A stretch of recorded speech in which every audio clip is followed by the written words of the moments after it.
Well, good morning. This is Tampa Home Talk, and we are back today with another exciting 2 hours for you this late day in February. We've got a couple of really great guests lined up for the first hour, followed by another one in hour 2. You'll have to wait to stick around and see. Stick around this hour because we're going to be giving away quite a few tickets to the Strawberry Festival. If you heard Pat's little teaser about 15 minutes ago, you would know that. So without further ado, I'm going to introduce our guest for today's show, Miss Tina Swain. She is the Chief Executive Officer. No, this is not even right. Why'd you put Metropolitan Ministries? That is your Habitat for Humanity. Okay, my outline's wrong, but I know who you are, so welcome to the show. And so you're here to talk a little bit about your affordable housing program, what you do. We're going to also talk about some of the myths, right? Oh, yes, we're going to debunk some of those around Habitat for Humanity, because it was interesting. Before the show, it was pretty spot on. You said, people think we just volunteer and build a house and give it away. And that's not what you guys are. Yeah, not at all. And so let's definitely, let's chat about that. So welcome to the show. Thank you. How long have you been with Habitat? 6 years. And so tell me, you have a banking background, right? Yes, CPA by trade? Yes, absolutely. And so how did you get hooked up with Habitat? It was through a banker friend of mine that was on the board and basically said, hey, we need some help at the board level. So I got on the board of directors and did that for about 6 months. And their finance director left the Habitat Hillsborough affiliate, and I was in love with the mission. So I said, I think I would actually make this change. What is their mission? Do you know off the cuff? Yeah. Oh, yeah, absolutely. Sure, I figured you would. We bring people together to build homes, communities, and hope. And when we talk about that, yes, we're known mostly for our new construction program, but we also do have a home preservation program where we help, in many cases, it's people that have like code enforcement liens, things like that, but they're low income and they can't afford to do the repairs. And in some situations, they might be disabled and they can't do it themselves. And so we kind of step in that gap and we help them with things like painting and pressure washing or fence repair, debris removal, those kind of things that are causing them, some issues with code enforcement. It's not always code enforcement, but a lot of times it is. How do you identify those people? So a lot of it is we do have connections to local code enforcement officials, and they'll say, hey, we know this is a needy family, and we don't want them to have these liens. And then a lot of it's word of mouth. You can go on our website and you'll see the home preservation piece, and you fill out an application, and if we verify that you're a low income family, and then we'll go in and provide service. Oh, wow. So when you say low income, like where would it need to be to help someone? Do you know? So when you look at the HUD guidelines, there's some guidelines on our website that'd make it more, clear to you. So when you look at low income families using HUD guidelines, it depends on the size of the family, and so there's different income levels for that. So a family of 4, roughly. Do you know what it is? It's right around like $59,000, $60,000 about a year. So it's a reasonable amount, right? For yes, sure. Yes, definitely. And so, what if someone doesn't meet that? Is there any other options for them? Sure. Habitat? So our home preservation program in that way for the income qualification is similar, but on the housing program, it's the same kind of thing. You come in, you do an application, but then if you find yourself in a situation where you don't qualify for not meeting one of the guidelines, we'll refer you. Like, what do you need to do? What's the next step? And say you're having some credit issues, or you just have way too much debt, then we will refer you to an agency that will help you to repair your credit or to get on a budget so that you can then come back. We always say it might be no now, but it's not no forever. Come back and reapply. Tell me, I'm curious how long the application process takes, but when you say no, when is that a no? Like, why would it be a no? Why would it be no? So, again, I would encourage people to go to our website because there's the basic criteria is out there, but they have to have the ability to pay. So, they have to be working, they have to have a job so they can support an affordable mortgage payment. You mean Habitat doesn't just show up and build a house with a bunch of volunteers? Don't. They actually do pay an affordable mortgage. And as a matter of fact, so currently with the market and where things are appraising, the current mortgage payment on a 3-bedroom, 2-bath Habitat home would be about $800 a month, and that would include your taxes and insurance. So really affordable. Yes, you compare that to rent. it's a significant savings. Be lucky to get a 1-bedroom studio for $800. You couldn't. You can't? You couldn't. It depends. I on have where not you been a wanna renter live, but, since I was couldn't. probably 18. So. Yeah, it'd be tough. Yeah, so because we are generating that mortgage and we do some of the qualification, that's what allows us to be able to provide a mortgage that's actually affordable. So Tina, just from the logistical standpoint, because of course that's how my mind works, right? With regards to the loan that you guys are putting on there, I mean, it's obviously you guys are holding the mortgage. Yep. And then are they repaying it with interest, or like what's the structure of that? So currently, and do you ever finance with a bank or no? No. Okay. Not today, but that doesn't say that we wouldn't always do that, because we're always looking at alternative ways to make more impact. Well, you could, yeah. Yes. So what if you supplemented a small second behind it, and so that is sometimes not necessarily a second for repayment, but one of the things that we do is, let's say, for instance, they get into the program and they qualify for the program, but it's not quite enough income. If Habitat has available additional subsidy through grant dollars or whatever, the source might be, then sometimes we'll come back behind that, and there might be that first mortgage, and then the second mortgage is a silent second. Yeah. So it'll amortize away over time. And it only would come due, actual for payment is if you went to sell the house. right, or refinance it? Yes. Yeah. So, but today in Hillsborough County, our mortgages are zero interest. But we're always looking and saying, okay, if it's possible that if we had families that could pay a small amount of interest, it would help other families. Yeah, I don't believe in the 0% interest. Yeah. I definitely think, when you guys reconnect at a board level, it should be at whatever the market rates are. So one of the issues with some of that is, so when we build a home, we have to keep that payment below 30% of the median income. So that would, a lot of times that affects how much they can afford in a monthly payment. And so that's kind of the reason for the silent second. Habitat we're going through changes as an organization as a whole. So there are some habitats that generate interest-bearing mortgages. And so each habitat does operate separately. A lot of people think we're all together, but I would think that they could do like a bank would lend you guys an 80%, and then it would make more sense for Habitat to fund the 20% behind it. Well, one of the things that some of us do, again, we all kind of have different mechanisms for the financing. That's interesting. I had no idea they all operated differently. Did you guys? Well, They're like a franchise? It sounds like it, doesn't it? Yeah, we pay a fee Sort up of. to Habitat International. they are. To make sure that you're following basic guidelines and things. But every market is different, so you might have to structure things a little bit differently. I mean, generally, yes, we all build homes. Some have a home preservation program or a critical repair program, and some don't. It depends. So it's kind of specific to the area that you're working. I had no idea they operated like a franchise. Did you? I had no idea. I thought it was just Habitat. I have something for trivia. Yeah, you got me on a trivia. I have a question for you while we're talking about all this. How are you determining the loan amount? So it's interesting, and that some of this has changed over the years. But when we actually sell our mortgages, because it's important to us to not affect the market by you get this bargain purchase, and now all of a sudden you've messed with the values in the area.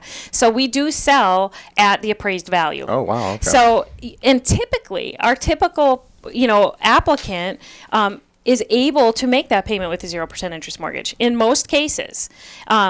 And then in those other cases where, that might not be the case, there might be that silent second, but it still appears, that it's still at market value. It's just that there's that silent second in the background. Gotcha. But Okay. mainly because we don't want To disrupt what you're trying to do? Yes, absolutely. And in the end, the whole idea is that these families are able to get into these homes, and probably the largest asset they're ever going to buy. Oh, for most, I think, Yes.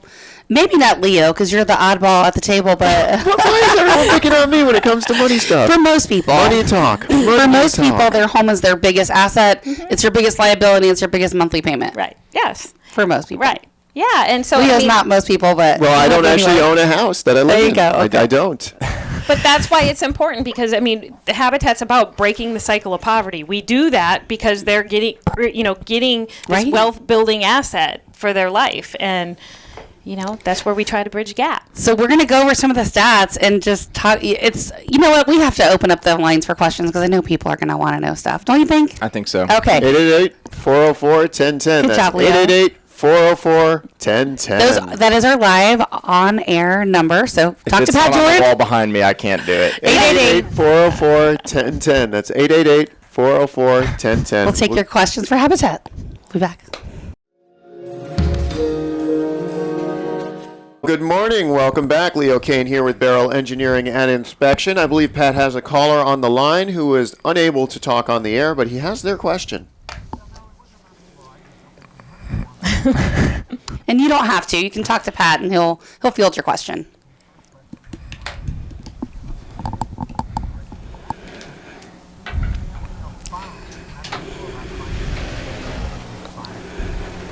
Sure. So the website is habitathillsboro.org. So Habitat, just so you're aware, if you would be listening and you don't live within Hillsborough County, there are other habitats that service other areas. We service just Hillsborough County, but you could go to Habitat for Humanity, Google it, and you could find the one in the area Where you are, live. yeah. Yes. So with the family of five, if you do go to the website, it gives you some basic guidelines out there. And what you'll see if you want to apply to the program is a very kind of short type of questionnaire. And so once you fill that out, that will go through our office to see if you meet the most basic guidelines. If you do, then you would be sent a full application to do like the full-on underwriting where you're providing your income and all that kind of thing. But that is the easiest way to go about it. Also on the website, it kind of gives the tables, like if this is your family size, it'll say this is like the income limit. So that's probably the easiest way to determine if you're going to qualify. Do you know what some of the other qualification factors are they have to meet? Yes. So we always talk about you have to have the ability to pay, which is kind of that underwriting piece, but you also have to be willing to partner with us. And when we say that, that means that there is, a significant amount of dedication that goes into the program because we require at least 300 hours of sweat equity. And that means that the families that come into the program are helping to build their home and the homes of others. That's awesome. And they could also serve like in our restores, which is our thrift stores that sell a lot of building and household kind of materials. So can I just get clarification on that because I don't know, but I thought someone had to volunteer like in the stores could be one, but they also had to volunteer help build other people's home before they could ever get on the wait list. Is that right? No. So can you clear that up? Sure. So once you basically qualify, once you go through the whole financial underwriting and that kind of thing, you would come in. We make it very clear, you're required to do an educational curriculum, so you're ready for home ownership. You have to go through. Is that basic like home buyer education counseling and how to understand how stuff works? So we have a series of classes. So we send Normal you people to. should go through this too. Yes, they should. Absolutely. I agree. I have a lot of friends that could use that. So one of the requirements is a how to prove housing counseling. The whole training with that. So that's part of it. But we also do things like a wills class. We do home maintenance, basic home maintenance. Insurance? Yes, we do insurance. You know what you should do right behind the will class? Have a probate attorney and come in and talk about what happens if they don't have a will, because I think that people can get caught up in that. Yeah, well, and in reality, we've had homeowners that didn't have a will, and we try to help them. How do we navigate through this now? And so that's why we added the class, because we're like, okay, you now have this asset, and if you're not prepared in the case of your death, now this is sitting there and your heirs are trying to figure that out. Yeah. And so, but I think until you see firsthand how that works, right? Or have a probate attorney explain that, right? It can be probably not quite like someone would expect, right? And so that would be really important. Do you have attorneys that do the wills for them for free, like pro bono? They don't know. I wish that were true. But they'll come in, they'll teach the class. I'll kind of tell them, okay, guide them a little bit. So, I'm sure that it is expensive. I mean, it is expensive to do a will. So but you do have things available even to you online. That's better than not having anything. Yeah. It's like, okay, it might not be the best, but it's better than nothing. So at least you can have your intent in writing so that you're not losing that asset for your family. So what about other businesses that are listening that might want to be involved and help? So, for example, like just the attorney piece we're talking about with regards to the wills, are there multiple attorneys that could volunteer? Oh, absolutely. Yeah, absolutely. So we have what we call like our homeowner outreach and homeowner services coordinator, and she gathers all of these resources to make sure that we have a comprehensive educational curriculum. And so we have attorneys that come in and volunteer their time to do that. We have some bankers that'll come in and teach financial education. So there's a multitude of ways to get involved. So if anybody's interested in that, you can visit the website. You can call our office. That number's there. And or I you know can text 813-377-2775. That's 813-377-2775. That's our off-air number, and we can get you hooked up with the Habitat. we try to make it easy for our listeners to always call and text the same number. Yes. That way we can get them who they need or Sure, whatever sure, they're that looking makes for. sense. Except when we ask for live callers on 888-404-1010. Now stop it. You're going to confuse our listeners, Leo. No, if you have a question, we opened up the floor for questions. We do. 888-404-1010. Pat's standing by. So, we didn't quite finish talking about that. So they have to volunteer 300 hours in some way, but what are we not talking about? Like what's missing? Okay. So where do they start? They do the application, they have to be approved, and then what's next? Okay, so then what's next is they would come in, we go through a partnership agreement, which kind of outlines, here's your responsibility, and this is what Habitat's going to do. So we do that on the front end so everybody's clear. And then, to make sure that, okay, you are aware that there's a mortgage at the end, because like I said, a lot of people think, this is a giveaway home. It's not a free house, but it will be affordable. And so we go through that partnership agreement, and then once that is signed, they start in the volunteer process. And once they get 50 hours in, then at that point, because we want to, okay, you're committed. And so once they're 50 hours in, then our homeowner services person will work with them on the selection of a lot. And that's based on the inventory that we have. And so they're usually offered 2 different lots, and they can choose between the 2. How do you guys purchase your lots? How do you find them? In a multitude of ways. So, in some instances, maybe it's a local government that has lots that, sometimes they would donate. Sometimes we'll reach out to their real estate departments and we'll purchase them. We purchase in the open market. Mm-hmm. We sometimes have people that donate lots to us.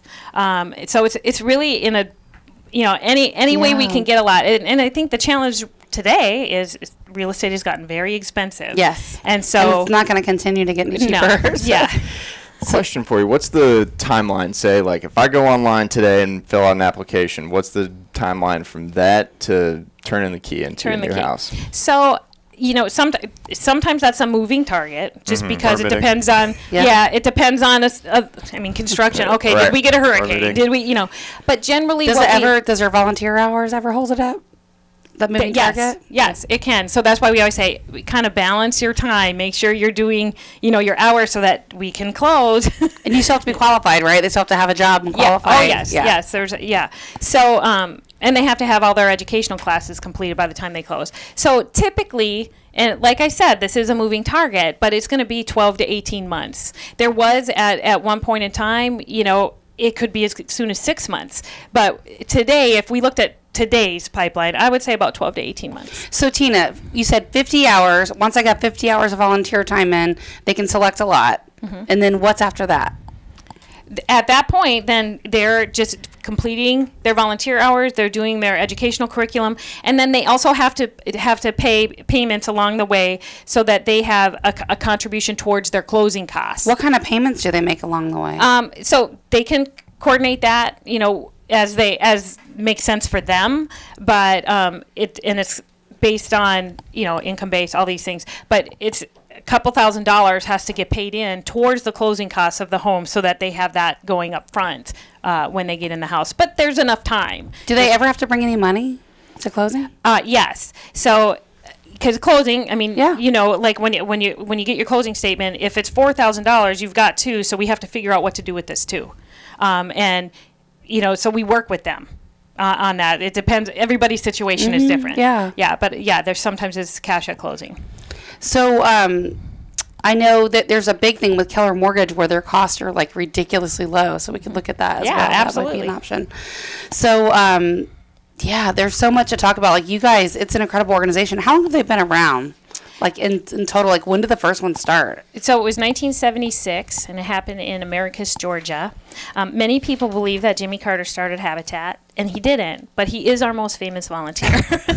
But, you know, it's funny because I always say that once you get involved in Habitat, you get habititis. That's what I because you really start to care about how did this begin, and it's kind of an amazing story. But one of the founders said, "What the poor need is capital, not charity, because it's about them getting this access to these things with dignity." It's not like you're handing something over, and they get into this and they realize the work that they put in. Yeah. And so, yeah, our homeowners are like superheroes. Curious question, just because I know we're going to run out of time. You're the music rolling, I'm sure.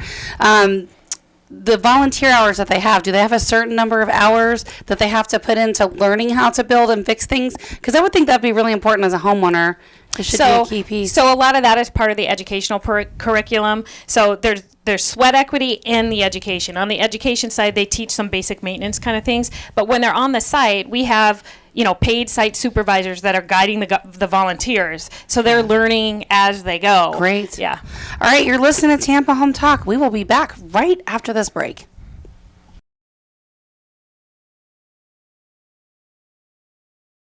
And welcome back to Tampa Home Talk. This is Adam Talley with Talley Insurance, and we have a packed house today.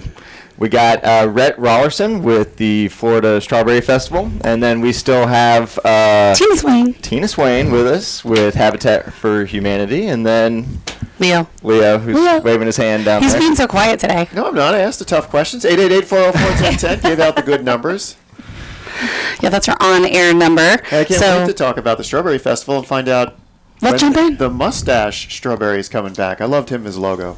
The mustache strawberry, yeah. This year we've got the glasses wearing strawberry on our 2020 theme with Catch the Vision, our perfect vision. So, yeah, last year was the baseball theme. This year is the vision theme. Every year the marketing folks try to come up with something creative. But if you have the glasses, a top hat, and the mustache, you'd have the villain theme going. That would be. Oh, that's next year. That would be maybe the 2021 year for sure. And this is a James Bond year, so that would be very fitting.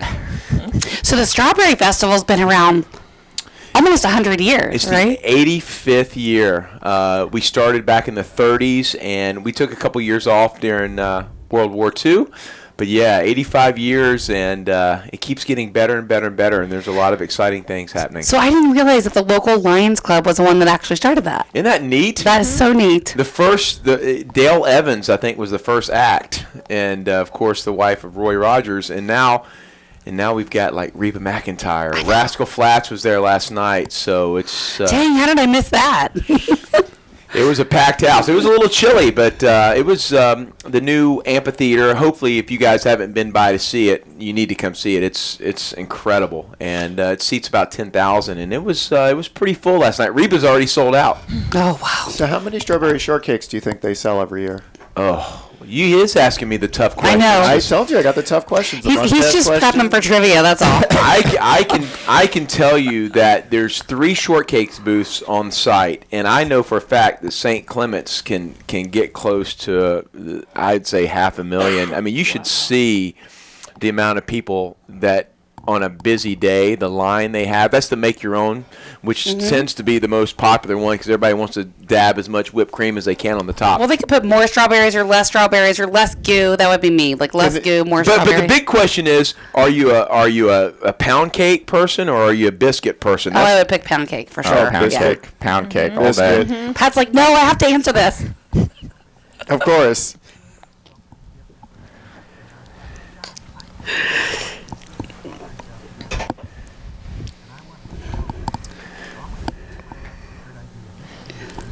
Secret on the radio. He wants to sell something already.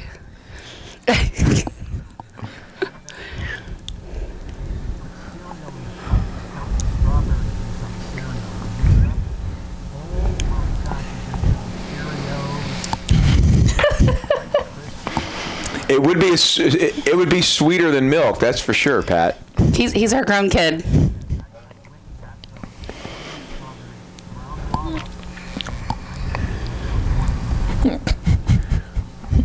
There you go. You may have a hit. You may have something new and unique. Are all the strawberries from Plant City? Oh yeah. I was going to say, I'm pretty sure. We can't bring outside strawberries in. No. So what dynamics don't we know, like about the Strawberry Festival?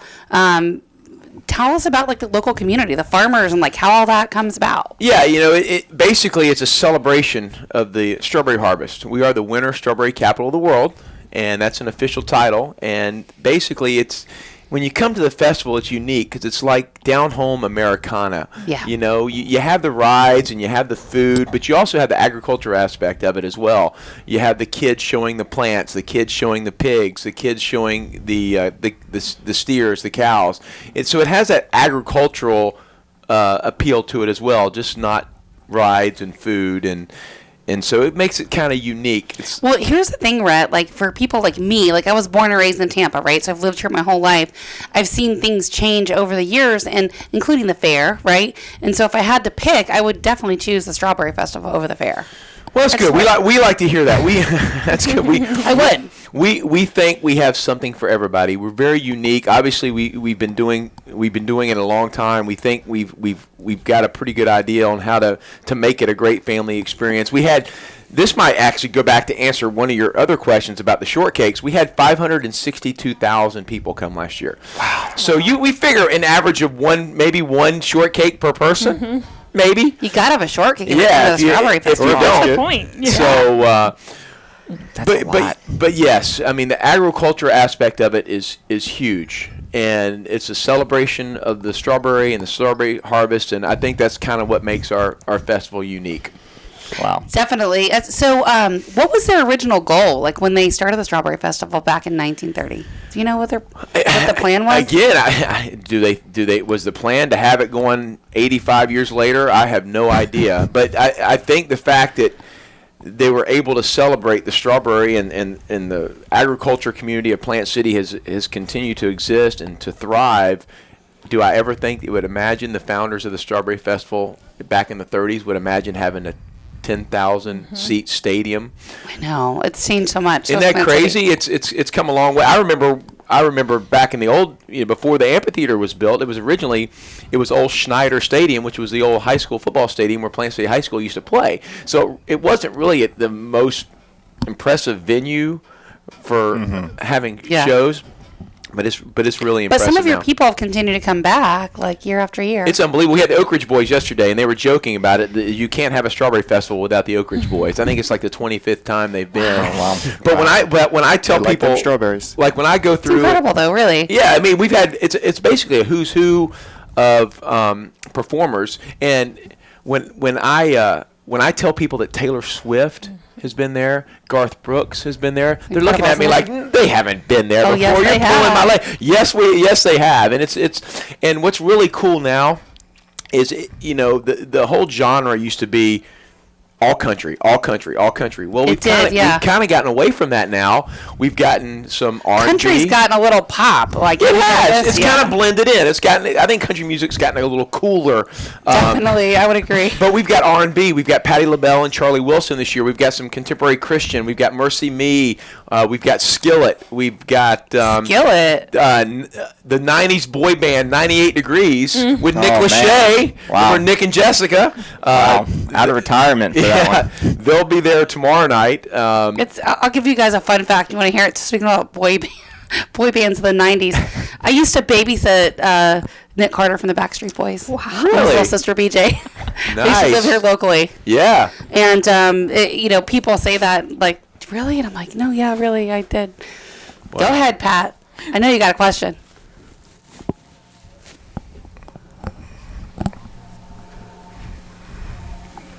The largest, as far as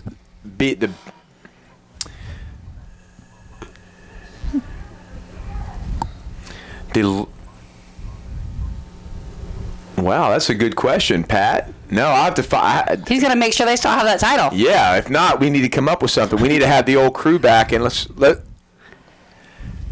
I will. I will. The largest strawberry shortcake. Interesting. So you guys are open for 11 days, and you open when? Really? Or you already opened yesterday, right? Yesterday on Thursday and we run through Sunday, March 8th. Sunday, 11 March 8th. days of fun and frolic, and it looks like the good Lord is blessing us with weather. I mean, yeah, it was a little chilly, but the rain came But through. the strawberries like it. It's actually very, very good for the strawberries. The strawberries like it right now, how it is, right? The weather? It's perfect. Yeah. Yes, it's perfect, and there's no rain in the forecast all the way through next Sunday. So it's going to be a great event, and I just can't stress there's something for everybody. Whether you're a young kid, we've got a great kiddie ride section this year, sponsored by the New York Yankees. We've got the main attraction rides that the thrill-seeking teenagers and the adults might like, and then a lot of free shows as well on the grounds, and of course Dennis Lee, that's a good one. Dennis Lee is back for the 850th straight year. I love Dennis. I actually got Dennis to come sing the national anthem at our Little League opening day last year. Dennis is fantastic. And all of our free performers, you think if you got to come to the Strawberry Festival, you got to come out and see the headline entertainment, or you're really not getting fulfilled. But let me tell you, there are so many good free shows on the grounds. We've got a trampoline act that it's unreal. We've got a flying dog show. We've got magic shows. Flying We've got dog you upset. can't beat that. We've got so many really great free shows that just makes you feel good. It's just some neat stuff that you don't get to see every day. And something I want to talk about, Pat, and actually Mason was one of our judges last year. We've got a Battle of the Bands, which is something we had our first preliminary last night.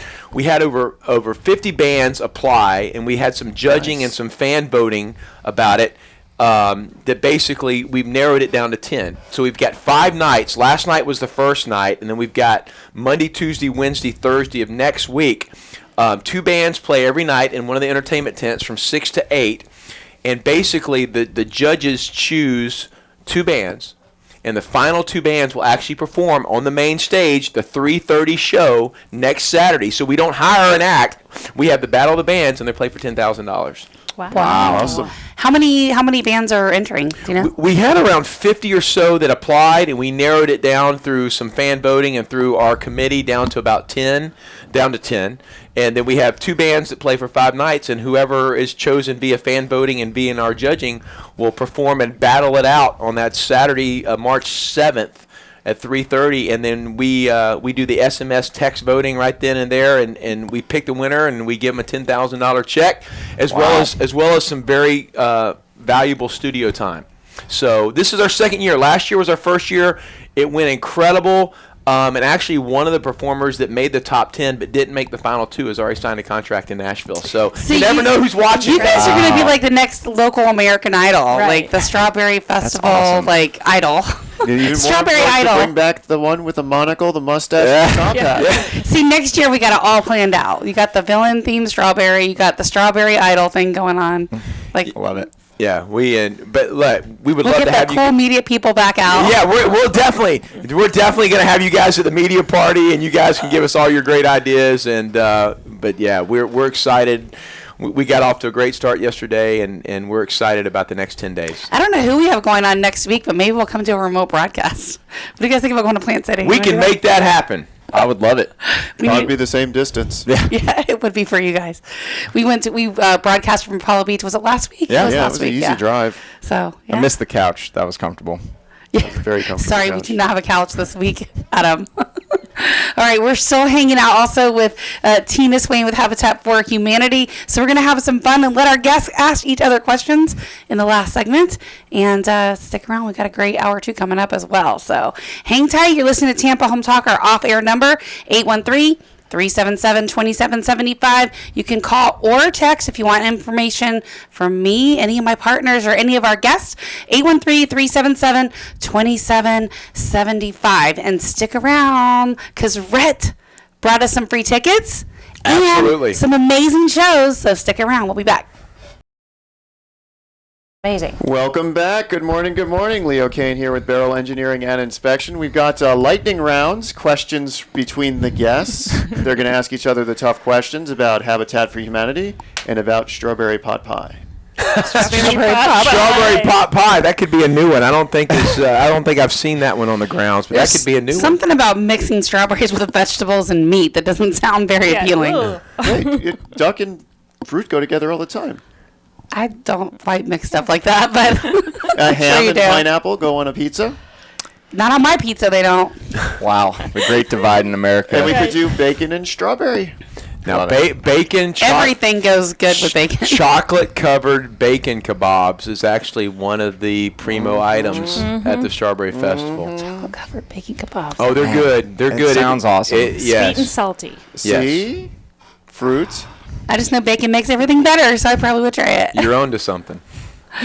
All right. So what do you guys got? I know you got some questions for each other. Yeah, I think I'll go first. I think the Habitat for Humanity first that's such a cool thing. And tell me a little bit about, besides, we all know Jimmy Carter. Jimmy Carter's kind of been the face for Habitat for Humanity.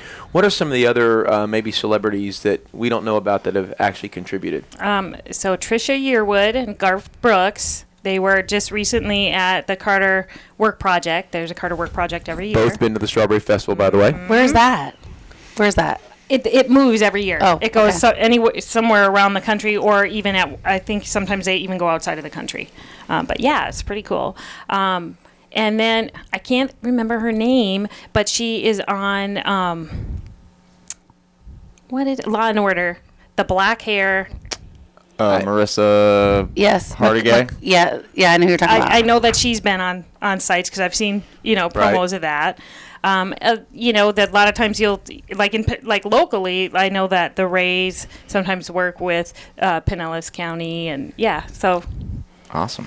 That's cool. I think it brings credibility to any organization when you can get a celebrity or a face behind it. yeah, So, it's pretty amazing. Yeah. What's the average size home that Habitat for Humanity builds, and then maybe some of the larger scale ones that they've built? So here in Hillsborough, the typical home is 3-bedroom, 2-bath, single car garage. But we could build a 5-bedroom home if it was needed, and we could make that happen. It depends on the family size, but typically the 3-bedroom, 2-bath is what kind of satisfies most of the area because of family size. Sure. But we can build whatever is necessary to accommodate a family. Right. And then, it's different in different markets too, because, there's some areas that maybe they only do, multifamily or whatever the situation is. So it depends on the community need. But here, the typical is 3-bedroom, 2-bath. Good.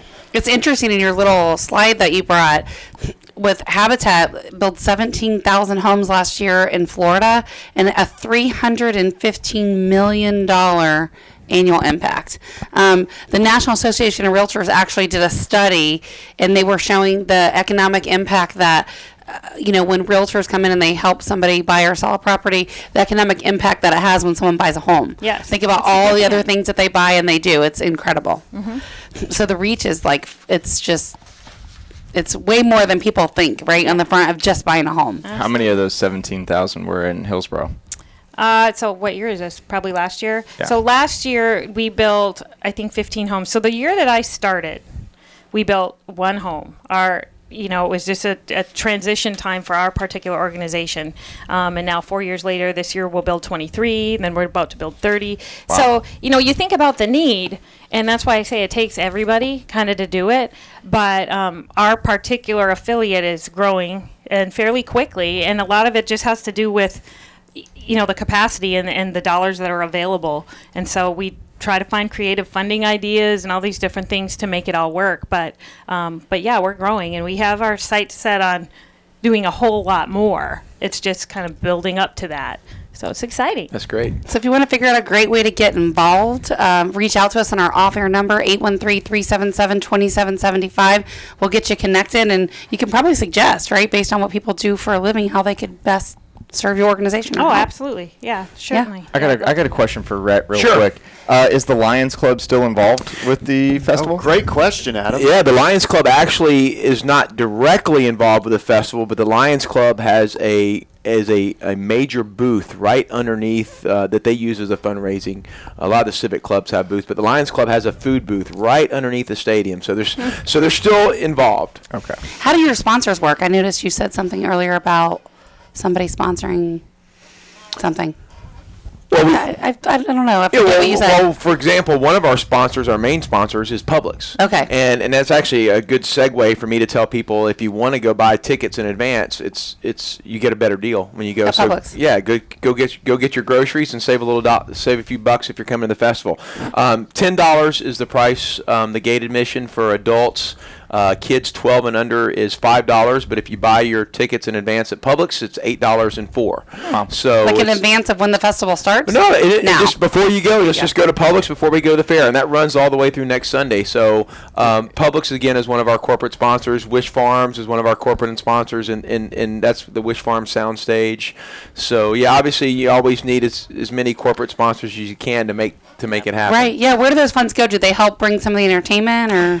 And a lot of it goes right back into the festival. Mm-hmm. You know, we're building new venues. We're trying to expand. You know, we're buying some houses and making more parking available, because it's it's logistically, and you try to make things work. The traffic getting there. The last time I went, oh my gosh, how many ways are in? Just one? It's funny. I've had this question a lot. I think the best advice that I can give people is to come sleep in a hotel in Plant City the night before. Well, Uber. What time is it open? Uber, 10 a.m. But I think it's, if you can approach it from the south side, because a lot of times the I-4, you don't need the festival to get I-4 to become a traffic jam.